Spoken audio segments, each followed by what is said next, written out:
Cae la tarde y en un rincón de la ciudad, en un pequeño jardín, alguien cuenta una historia, reflexiona en voz baja o conversa, paseándose bajo los árboles. Es hora de volver a casa, bajar la velocidad y darle tiempo al tiempo.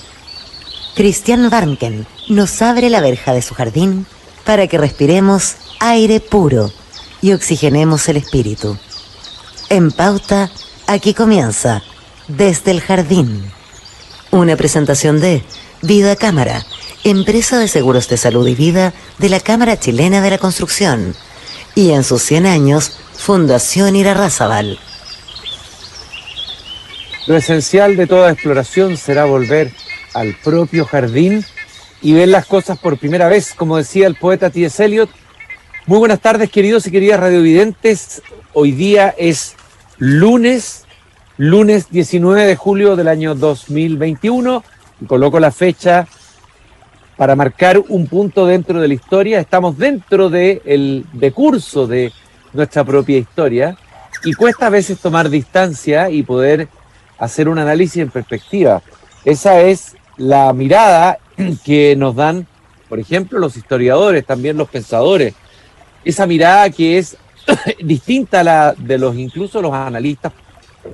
Justamente, ayer Chile tuvo una especie de remesón político en una elección primaria llena de sorpresas que mostró que se están moviendo las aguas, que la situación es extremadamente líquida y que todavía no tenemos la película completa para poder emitir un juicio, pienso yo, definitivo de cuál es, hacia dónde vamos, ¿no?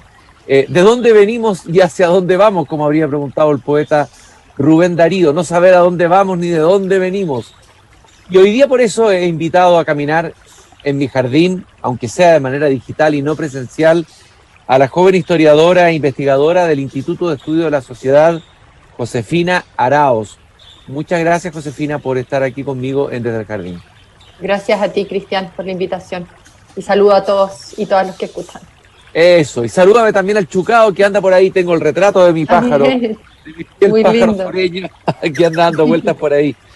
A ver, Josefina, me gustaría primero tener tu impresión primera, más global, más en globo, del resultado de la primaria de ayer. ¿Cuál es tu primera impresión, tu primera sensación, antes de entrar a un análisis más fino? A ver, que aunque seguimos en las sorpresas, ¿no? O sea, es curioso cómo para el estallido de octubre tomamos conciencia, porque estaba antes, pero tomamos conciencia de esta fractura entre política y sociedad, y desde ahí, digamos, sobre todo desde la marcha, desde el acuerdo de noviembre y los hitos políticos eleccionarios que han habido, se han ido produciendo encuentros en que la ciudadanía le va dando señales a esta política que está, digamos, tratando de interpretarla y que sigue sumida en la sorpresa, ¿no? Aunque pareciera que ya parece un poco más acostumbrada a la sorpresa, pero sigue en ese estado yo diría, ¿no? Y ayer vuelve a ser un remesón. No sé, yo tiendo a pensar, a pesar de todo lo inesperado, de todo lo incierto del momento en el que estamos, para mí lo de ayer fue esperanzador, un día esperanzador por la contundencia de la participación, que es un problema importante que tenemos en Chile, ¿cierto? La desafección, que nos obliga a decir que la participación masiva para el plebiscito parece una excepción, ¿cierto? A pesar de que las elecciones de mayo nos decepcionaron un poco en términos de participación, ahora vuelve a movilizarse la gente siente que se ponen en juego cosas importantes en las elecciones presidenciales, aunque sea en esta fase inicial, pero además es interesante porque, sobre todo pienso esto en la elección de Apruebo Dignidad, la masividad del apoyo a Boric y la contundencia habla de una transversalidad que va mucho más allá del voto específico de su sector, que muestra que la ciudadanía igual sintió que se estaba poniendo algo en juego importante ahí entre ellos dos, ¿no? Más allá de quién era el mejor representante de cierto programa, parecía que se ponía en juego algo más importante que tenía que ver con distancias respecto de lo que hizo Jadwe en las últimas semanas, pero también de la alternativa institucional que Boric, creo, representó desde el acuerdo de noviembre que la ciudadanía ratificó en octubre del año pasado y ahora vuelve a ratificar con esta elección como tan clara, tan reveladora. Josefina, justamente en esa elección, del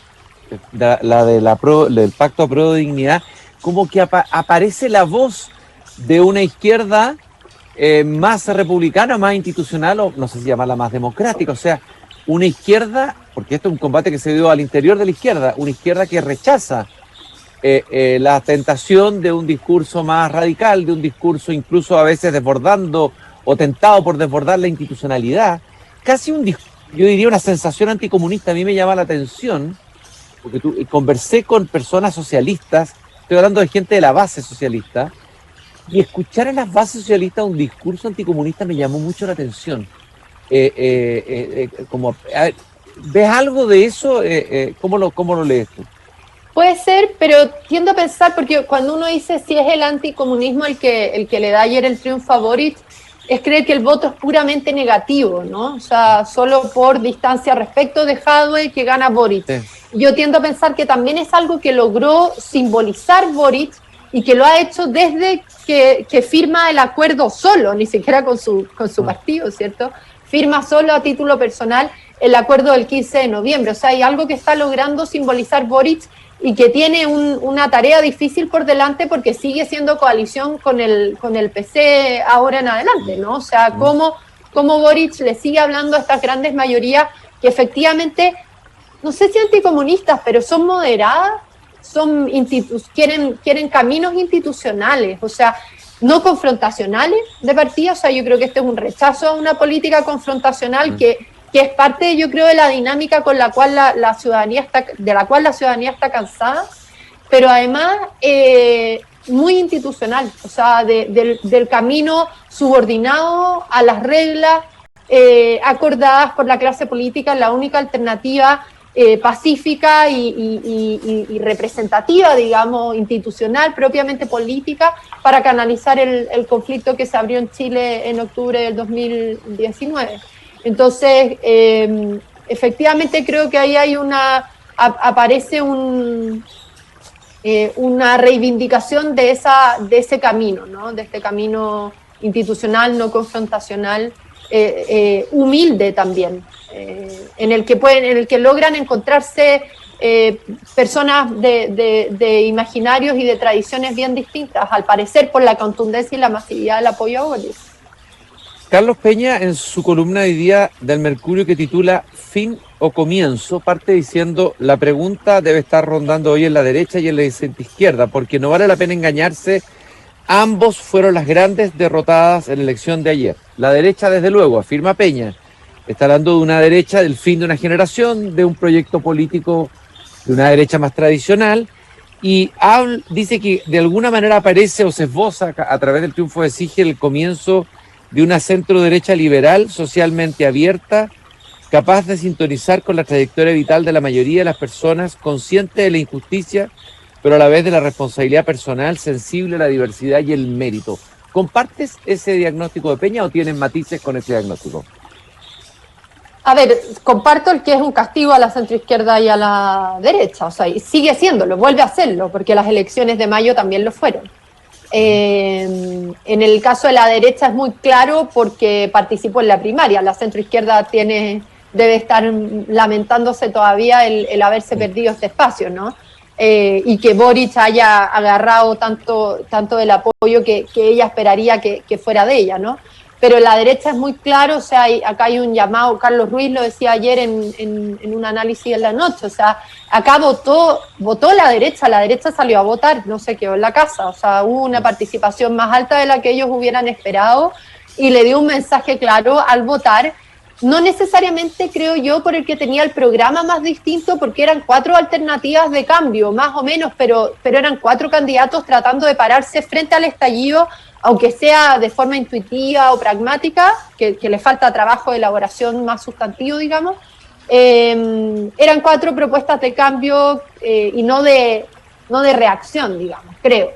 pero Sichel lo que representa es el nombre nuevo, digamos. Fue ministro de Piñera, pero es un nombre distinto, alguien que apela, ¿cierto?, a una trayectoria biográfica diferente, que no viene de la derecha, que ha dicho explícitamente que no viene de ella, pero yo soy más escéptica, digamos, creo que el apoyo de Sichel tiene en parte muchos votantes que están buscando caras nuevas, liderazgos nuevos, pero no tengo tan claro que detrás haya efectivamente un proyecto sustantivo y elaborado. O sea, creo que eso le falta, porque fue algo armado bien en el camino y que al menos uno no ve que haya detrás un trabajo de largo aliento que permita sustentar esa alternativa y darle viabilidad en el largo plazo, que es la tarea que tiene la derecha.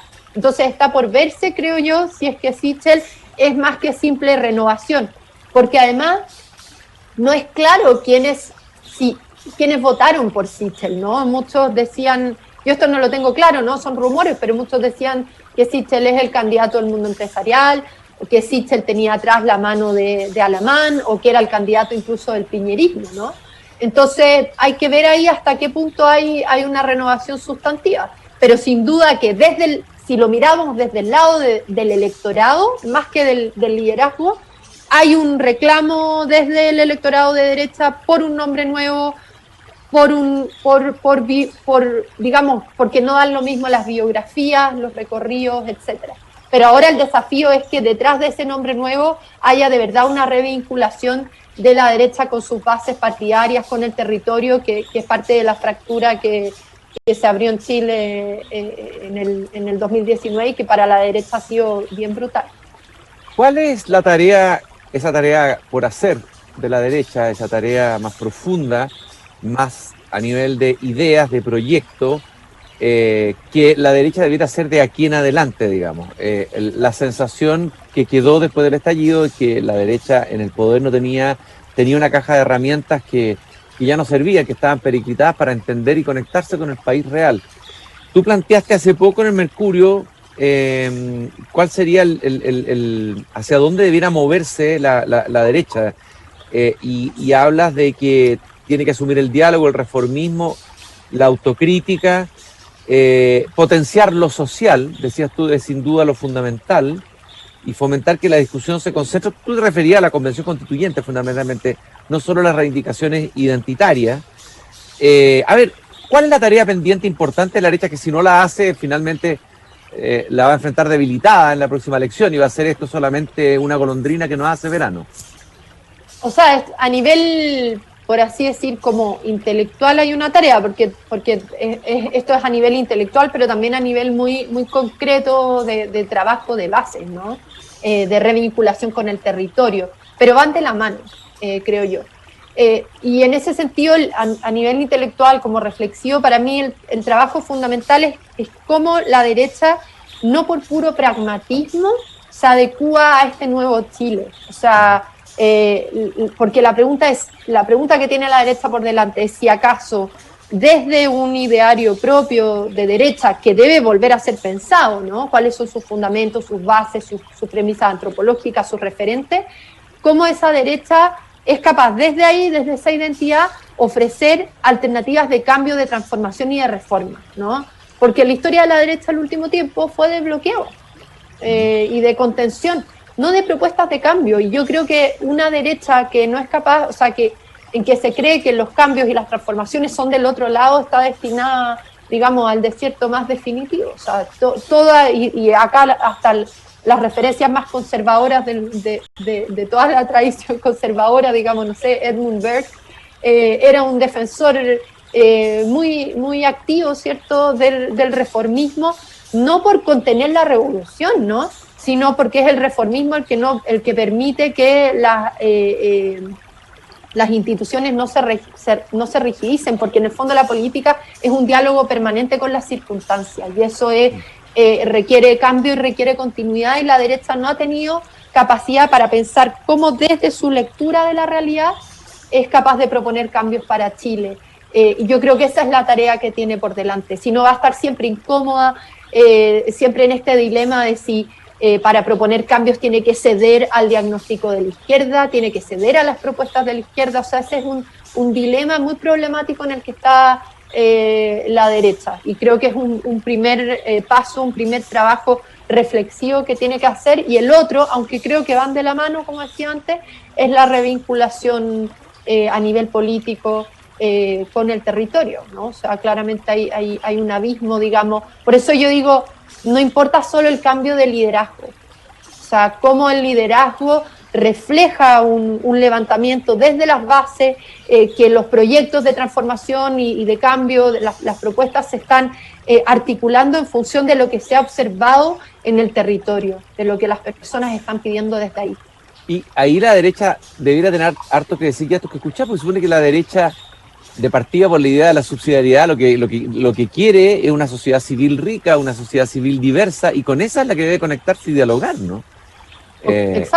Exacto, y ha roto, están quebrados los vínculos con esa sociedad. O sea, creo que toda la clase política quedó paralizada y toda la clase política estaba desvinculada a la sociedad, pero creo que la derecha más aún, ¿no? Ahora, Peña, liberal, y no lo disimula, de alguna manera se siente esperanzado de que aquí comienza una nueva centroderecha liberal socialmente abierta. Ahora, en la derecha hay varias almas. Hay también una alma conservadora. La palabra conservadora tiene mala prensa, pero yo lo he conversado ya, bueno, contigo, lo he conversado con varias personas de BIE, lo conversamos ayer con Claudio Alvarado en una conversación que tuvimos en el ICARE. Hay un pensamiento conservador en la derecha que es interesante, que vale la pena rescatar. Por ejemplo, no sé, una figura de un Mario Góngora. Yo le comentaba que uno lee el ensayo histórico sobre la nación de Estado en Chile y es impresionante como Góngora tiene una capacidad profética de visión a largo plazo de lo que podía pasar a la sociedad chilena a partir de esta última revolución, que es la revolución de los Chicago Boys, por decirlo así, ¿no? O neoliberal, como le dicen algunos. Entonces, te quería preguntar, Peña es muy optimista de que va a surgir una centro derecha liberal, moderna, imagino parecida a una cierta derecha de una parte de Europa, no sé. ¿Tú qué piensas de eso? En esta tensión o polaridad liberal, conservador, o estas dos almas posibles de la derecha. Bueno, lo primero es que esto lo han dicho autores también que están mirando estos procesos en otras partes del mundo, ¿no? En Europa, pero que desde la identidad liberal no necesariamente encuentras tantas diferencias en una figura como Sichel y en una figura como Boric, ¿no? O sea, el liberalismo cultural, digamos, en ese sentido es bastante transversal, ¿no? Y digamos, y no se lleva mal ese liberalismo cultural, no se lleva mal con el neoliberalismo, ¿no? O sea, en Chile tuvimos una especie de mezcla extraña, pero en otras partes del mundo es una misma agenda. Ese liberalismo económico desatado es parte de la misma premisa que lleva a una agenda progresista radical a nivel cultural. Para una reflexión como la nuestra que reivindica la tradición conservadora, digamos, es importante o sea, nosotros no creemos que el problema de la derecha haya estado en una tradición conservadora que fuera dominante al interior de ella. O sea, de hecho, diría que esa tradición realmente conservadora, tú nombrabas a Góngora, referencias como Morandé, referencias como Gonzalo Vial, estaban muy en la penumbra, digamos. O sea, lo que había acá era solo referencias desde la economía para el discurso como del progreso puramente material, pero nada más. O sea, no había acá, o sea, tiendo a pensar y las rigideces y digamos el bloqueo de la derecha política en su comportamiento en los últimos años, creo que no se debía a que estuvieran como cerradas, fuera una derecha cerrada por estar dominada por premisas conservadoras de la tradición política conservadora, que de hecho creo que no las tienen, no existen. No son influyentes, no son hegemónicas al interior de la derecha, ¿no? Y que para nosotros, al menos desde el IE, son referencias importantes porque reivindican y recuerdan todo el tiempo, esto quizás suena abstracto cuando uno lo formula así, ¿no? Pero la anterioridad de la cultura y de las personas frente a las instituciones y frente al ordenamiento del Estado. O sea, y es esa anterioridad que dialoga con la herencia, dialoga con la historia, dialoga con el pasado, con la tradición, con lo recibido, es lo que reivindica permanentemente esta tradición conservadora, ¿no? Y tal vez hay una sensibilidad, mayor frente a la comunidad. Ahí está ese título del libro de Joaquín García Huidobro, creo que es la comunidad, la palabra que falta, frente a una idea más individual o individualista. De hecho, Peña termina su columna identificando a Sichel con el ideal meritocrático y de responsabilidad individual, pero no hay ninguna referencia a lo comunitario. O sea, habría una derecha más sensible a lo comunitario y otra derecha más individualista o neoliberal, ¿no?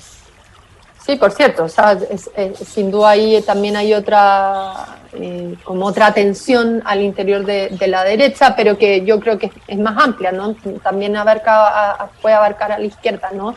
De hecho, en la izquierda también se están produciendo estas diferencias, ¿no? Una izquierda crítica del progresismo radical que han ido abrazando ciertos grupos porque termina siendo individualista, ¿no? Y la dimensión comunitaria es fundamental porque, digamos, parte de los problemas que tenemos hoy día justamente tienen que ver con ese debilitamiento de las distintas comunidades, ¿no? No sé, la familia probablemente sea una clave muy importante para entender y explicar las fortalezas y las precariedades del Chile actual, ¿no? De lo que la gente valora, quiere cuidar, pero también de sus carencias, del tipo de apoyos y de ayudas que necesita, ¿no? Pero además pasa que la agenda más progresista, más individualista, como le queramos poner, tiende, y así ha pasado en Europa, por ejemplo, a traducirse en un nuevo distanciamiento entre las élites y los grupos populares. Que se han traducido en otras partes del mundo en el avance exitoso de figuras populistas que apelan justamente a esa fractura, ¿no? Chantal del Sol en Francia dice: el progresismo cultural que atraviesa a distintas partes del espectro político se ha traducido en una nueva forma de la lucha de clases, ¿no? Donde el pueblo, los sectores populares, quedan tildados de retrasados, de xenófobos, porque se oponen a la migración, etcétera, ¿no? Por poner ejemplos, ¿no? Y la pregunta, el progresismo, digamos, es incapaz de responder por ese progresismo, de preguntarse qué explica razonablemente esas resistencias de las personas, por ejemplo, a la migración, ¿no?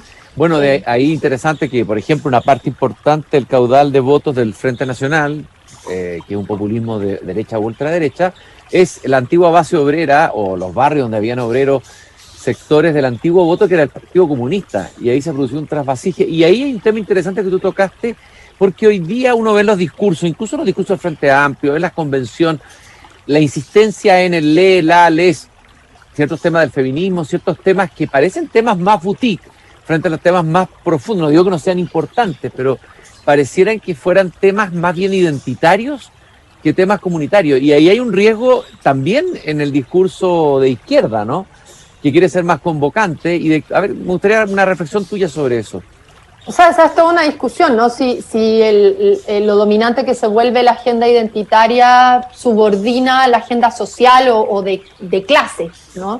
Y esa es una disputa dentro de la izquierda. Todavía en Chile no está tan clara, pero hay un mundo, por así decir, de izquierda conservadora, por decirle de algún modo, ¿no? Que ya empieza a expresar en Chile esa distancia, ¿no?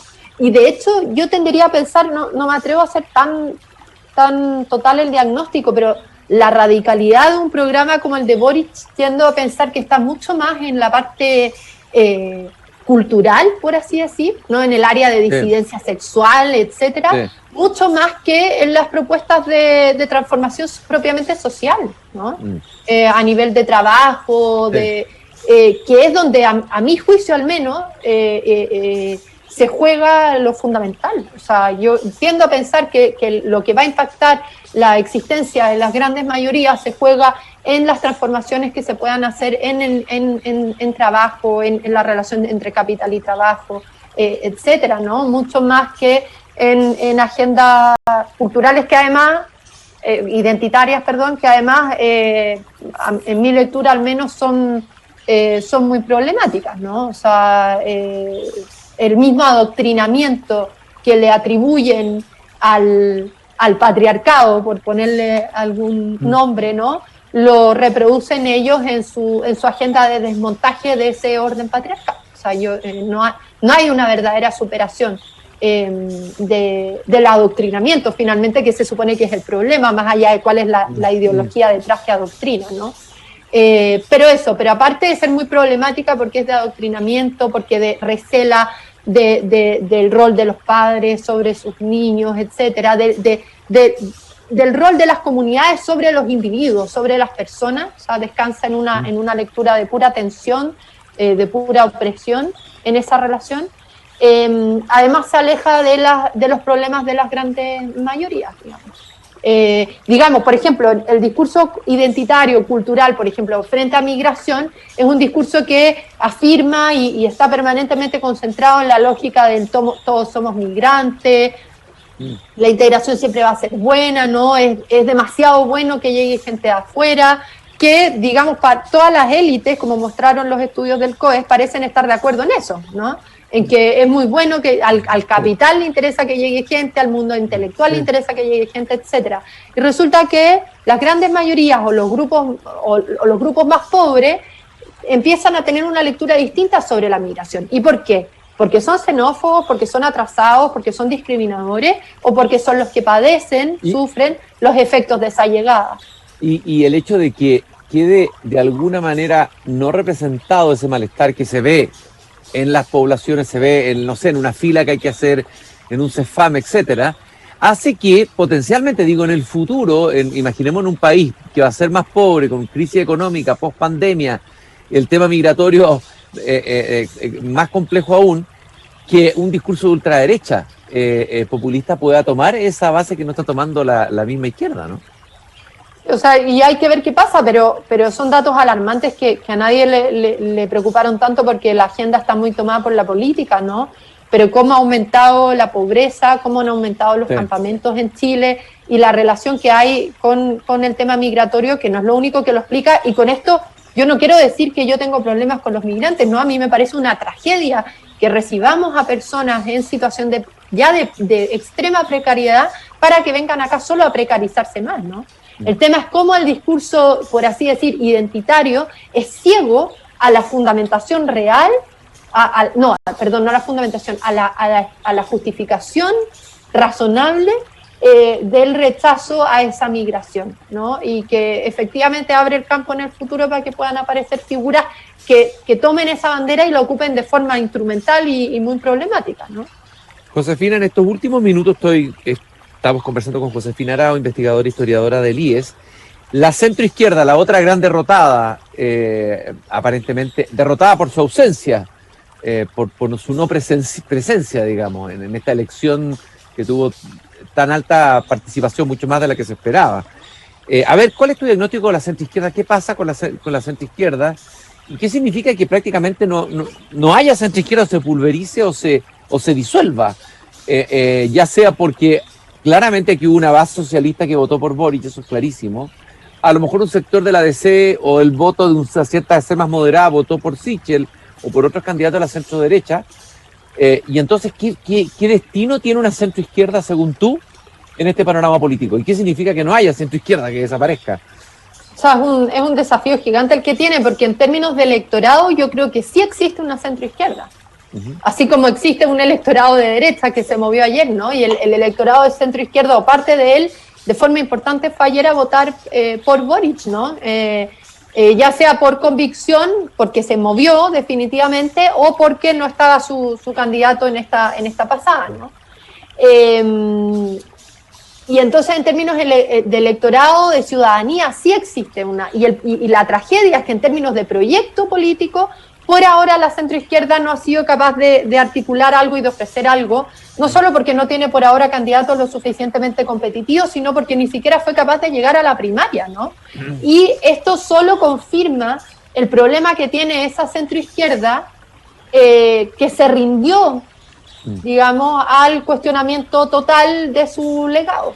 O sea, que sintió que tenía que elegir o entre la defensa crítica de ese legado o en renegar de él, ¿no? Y esa incapacidad para lo que en el IE hemos hablado, creo que lo decía ayer Claudio también, ¿no? Una reivindicación crítica de los 30 años, o sea, cómo yo soy capaz de valorar lo que hicimos en estas 3 décadas, al mismo tiempo que reconocer los problemas, las dificultades, es lo que puede ayudar a la centroizquierda a ofrecerle un proyecto a un electorado moderado, institucional, etcétera, que sigue existiendo y que se está movilizando a votar, ¿no? Pero para el cual no hay alternativa por ahora. Esa centroizquierda no le está ofreciendo algo porque no ha sido capaz de mirar de verdad críticamente su legado. Y lo que yo digo ahí es que es dramático que los posibles líderes o candidatos de esa centroizquierda parecieran estar esperando qué resultados hay al frente para ver si se presentan o no. O sea, no hay ninguna opción para ir a defender ideas propias. Simplemente cálculo. Entonces, ¿qué política se puede hacer desde ahí, no? No, eso es una tragedia. O sea, cuando estamos ya movilizados solo por pragmatismo, por cálculo y estrategia electoral, es un mal indicador, porque además eso habla de pura desesperación por ver si se logra ganar el poder cuando uno tiene que, digamos, uno siempre va a querer en la política ganar el poder, ¿no?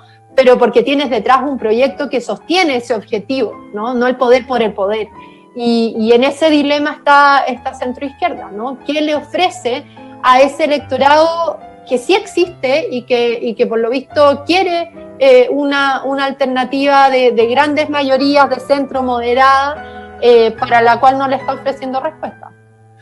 Josefina, yo te quiero agradecer este paseo peripatético en el jardín virtual, pero jardín al fin y al cabo.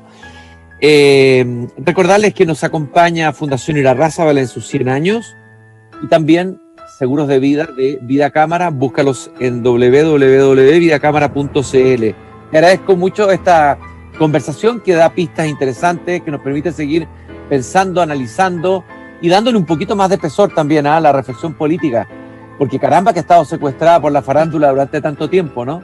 Así que uno agradece mucho el trabajo que ustedes han hecho desde el IE, y eso creo que también el electorado, de alguna manera, tengo la impresión que castigó también la falta de espesora. Estoy pensando en Lavín, estoy siendo a lo mejor injusto porque creo que Lavín hizo un giro interesante, pero creo que ahí la falta de espesor le jugó en contra, ¿no? Y no alcanzó a ser creíble. Sí, efectivamente. Credibilidad, espesor, son necesidades de nuestra política en los tiempos que vienen. Muchas gracias, Josefina, por haber estado hoy día en el jardín. Cristian. Gracias por la invitación. Saludos fraternos, y nosotros nos encontramos mañana nuevamente aquí cuando volvamos a abrir la verja de madera de este jardín a las 8 de la tarde. Escúchanos en pauta.cl y también en Spotify. Hasta mañana.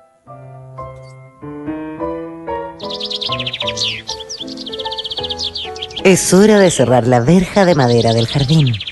Pero Christian Warnken la volverá a abrir todos los días de lunes a viernes a las 20 horas en Radio Pauta, cuando comience de nuevo Desde el Jardín.